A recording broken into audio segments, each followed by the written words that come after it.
This stuff flew in here. Crash after crash after crash. A Yamhill family fed up with cars wrecking their property and putting them in danger. The simple way, they say, ODOT could fix everything. You could hear it going against the wall. Battleground rattle. A 3.9 magnitude earthquake shakes an area that's had its fair share of them. Why this one felt different. And history made. It feels wonderful. Judge Adrienne Nelson becomes the first African American to sit on Oregon's Supreme Court. The message she hopes her appointment sends to other African Americans all across Oregon. KGW News at 6 starts now. What happens if somebody comes through and kills us? And they said, well, that's not our problem. We begin at 6 with a family in Yamhill tired of cars crashing into their property. Their home sits on a sharp curve with no signs and a battered, banged up guardrail. Tonight, their big question is, why hasn't the state stepped in to fix the problem? KGW's Maggie Vespa is live in Yamhill for us. And Maggie, the family says this has been going on for years. Yeah, Laurel, it definitely is, and kind of proof of that. This house is kind of a joke. We found out today to people in the area. They call it, ironically, the lucky house. Obviously, not very lucky at all with the giant hole still on the front of it. So here's the deal. This over here is Highway 47. It's maintained by ODOT. And the couple who lives in the lucky house says people driving down Highway 47 go way too fast and often can't see the curve coming. Dozens have hit the guardrail. And back in August, someone finally drove right on through. Walking into what is jokingly called the lucky house Still see shards of glass all over. is jaw-dropping. And they had it blocked up, but the rest of it fell down. And the roof was sagging like down on both sides because of that. Sadly, Cindy Edwards and her husband, who have lived in their Yamhill home for more than 20 years, saw this coming. The federal stipulations for the corners for sharp signs have changed. And that's why they took them out. He said this corner no longer qualifies. A few years ago, Edwards says the Oregon Department of Transportation took down warning signs about this curve in front of the couple's home. Since then, driver after driver has come flying down Highway 47 and lost control on this curve. Dozens have hit the guardrail, one so hard that guardrail hit the house. But these are photos of the final straw. When we were laying in bed and there was a giant explosion, and my husband's like, oh my God, oh my God. Back in August, a car blew through that guardrail and came crashing into the living room, right where Edwards' grandkids like to have sleepovers. They were supposed to have one that night, but at the last minute, Edwards felt sick and canceled. Now the memory makes their mom feel sick. They would have been sleeping right where the cars right where it landed. Amid all of this, the family has been calling ODOT incessantly, begging for new signs and a stronger guardrail. Today, 5 months after this wreck, they're still waiting. It didn't make national news. Nobody got hurt. So until 2 people are found dead in their bedroom from a car hitting them, I feel like they're not going to do anything. Yeah, that family is incredibly frustrated. So for its part, an ODOT spokesman told me today those signs and guardrails are actually on their way, but he said, it's a process and it takes time. I asked if he could give me a timeline as to when those might arrive. He said no. Cindy and her husband at the same time are fighting the insurance company, who says with all the wildfires and hurricanes this year, they're overwhelmed, so they're behind on claims like this one. So in the meantime, the Edwardses are sleeping in their garage and talking to an attorney. Back to you. Yeah, and hoping the cars slow down. Thanks, Maggie. New at 6, we're hearing from a roommate of the man hit and killed last night on Highway 26. The roommate says Jay Bradshaw loved to fish and had dreams of retiring soon. And tonight, police are still looking for the driver responsible. KGW's Taylor Vito has been tracking this story for us today. He joins us live now from Sandy. Taylor? Yeah, Joe, Tracy, it's really just a sad story all the way around. That man's roommate tells me that he was really a great guy. He worked at Mount Hood Meadows as a cook, and he leaves behind family, including a son. We just clicked really good.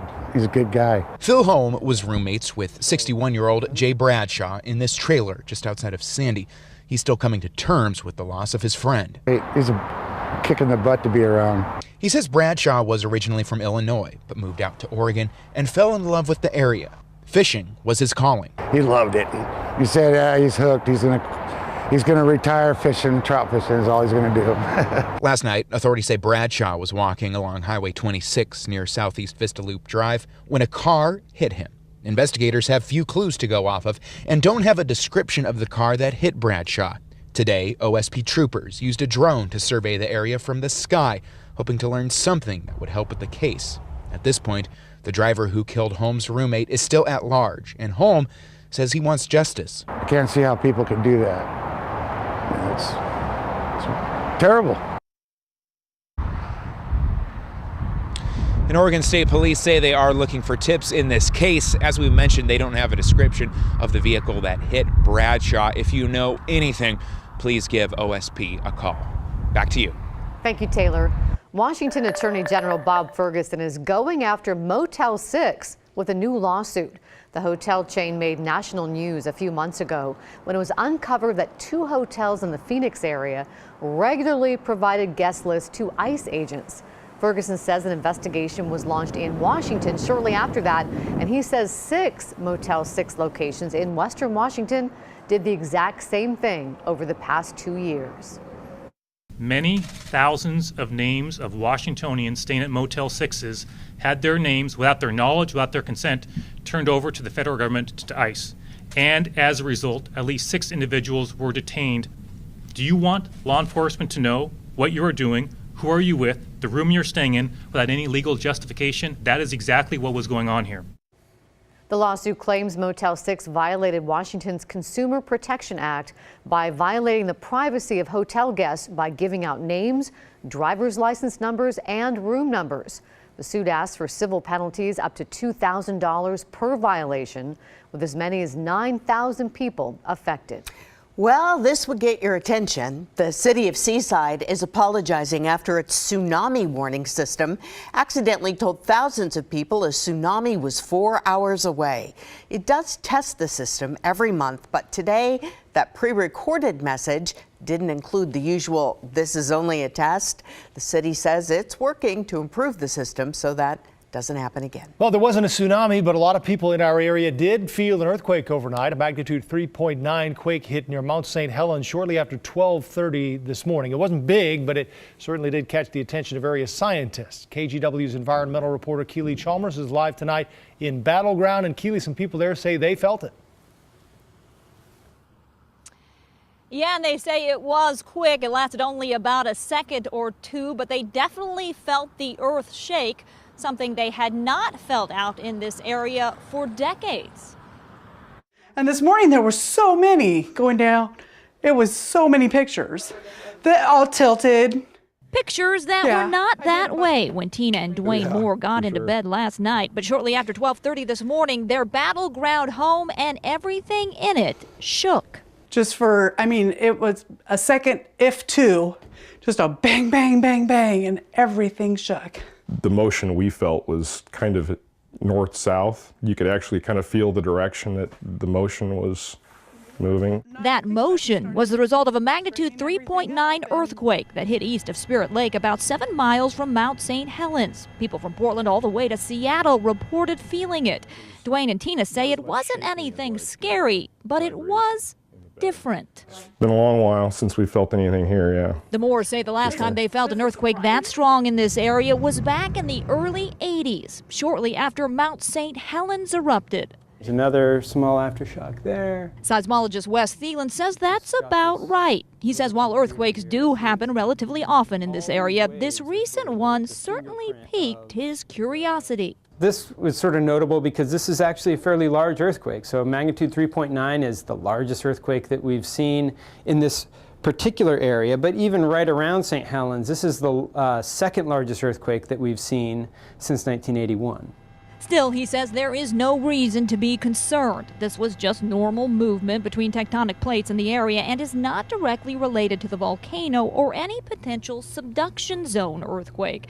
But he says it is a good reminder that earthquakes can and do happen here in the Pacific Northwest. Yeah, it's just part of living in this part of the country.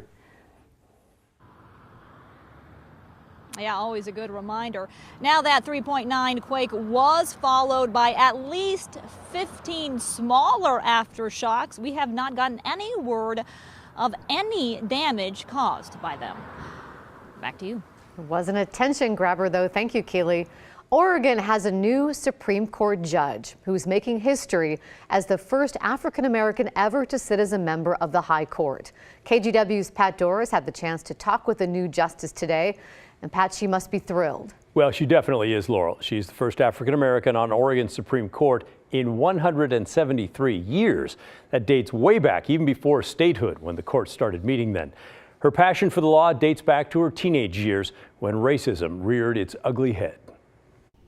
Judge Adrienne Nelson spent the day after her historic appointment working her current job as a circuit court judge in Multnomah County. But everyone knows what's happened. She's made history, joining the Oregon Supreme Court. It's a dream coming true. It's wonderful. Although it didn't really start out that way. Back in Arkansas, where she grew up, Judge Nelson faced racism when her high school tried to keep her from being valedictorian because she's black. Her mother sued the school district, and the top 10 seniors agreed to boycott graduation, a move that still touches the judge to this day. I had classmates, this was their only graduation they were going to ever have. And before the principal came and pulled the 10 of us, they told me that if they didn't name them, they wouldn't walk. I had never had anyone do that kind of support, and it was emotional and overwhelming and very grateful.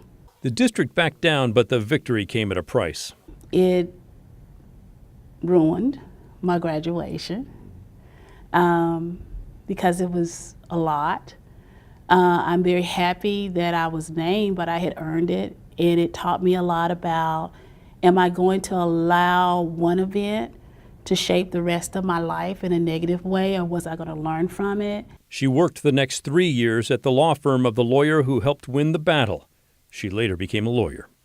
Eventually, she moved to Portland and was appointed in 2006 to the Circuit Court in Multnomah County, the first black woman to hold that position in 30 years. So it was significant because it's an affirmation, it's a confirmation that we can achieve, that we do achieve, that we're seen as people, that we're seen as people who can accomplish and contribute well. Now she's moving on to Oregon's highest court. She knows her color will be a factor. She hopes it makes African Americans feel more comfortable, more trusting of the legal system. She's dealt with the issue her entire professional life. So I have had, when people don't realize that I'm black and I come out, I've heard people say, she's black. Well, that's not a new fact for me. I kind of know that. But it's new for other people, and I can tell that there are some differences. But overall, I do think it makes a difference. And she hopes her example will inspire future generations, understanding they too can reach the highest legal post in Oregon, no matter the color of their skin. And I hope that there are other little brown and black and white and yellow kids and red kids that want to be a justice like me. I mean, I think that would be great. The appointment of Justice Nelson takes effect immediately. She'll be part of the upcoming court session on January 16th. Back to you. Well, it's just a great story all around. She is so impressive. Pat, thank you very much.